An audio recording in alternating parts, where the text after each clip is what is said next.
Russia deploys anti-drone nets to cover road to Donetsk frontline. Russian engineers deploy nets along more than 2 kilometers of road from Bakhmut to the stronghold of Chasiv Yar in Donetsk province.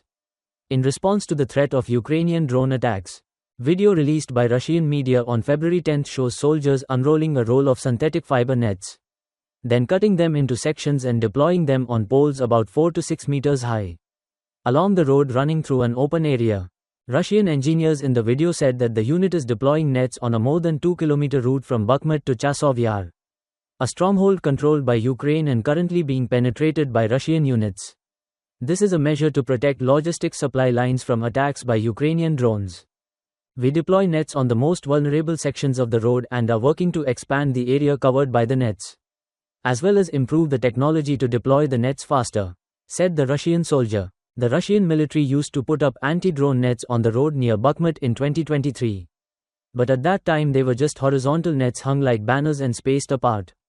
The nets would get caught in the propellers of drones flying towards the target, causing them to get stuck or fly off course and trigger the detonator.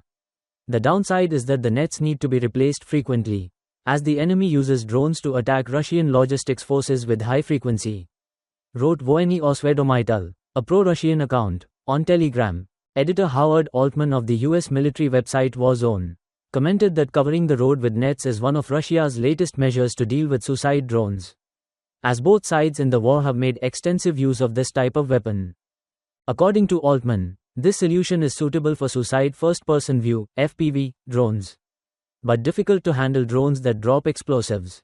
Additionally, some drones can be used to detonate the nets, opening the way for other vehicles to enter the protected area.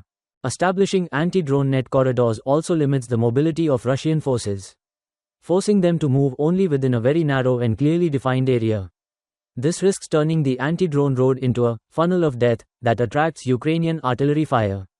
However, given the number of suicide drones on the battlefield, the imperfect solution can still be beneficial, Altman commented. Oleg Zarov, a popular Russian military blogger, said that the anti-drone net road near Chasiv Yar has worked, as supplies and ammunition are being steadily delivered to units participating in the campaign to destroy this stronghold. Chasiv Yar is higher than the surrounding area, making the city a logistics center and a key forward artillery base for Ukraine.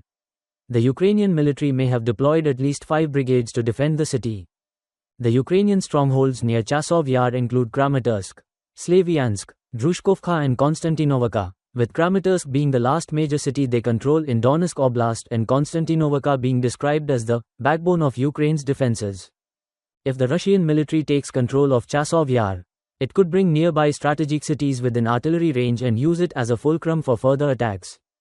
Open-source intelligence and geolocation data as of February 10 show that Russian forces have entered several areas of the city, while forming a pincer movement from the northwest and southeast to cut off the supply lines to Ukrainian units entrenched in Chasiv Yar.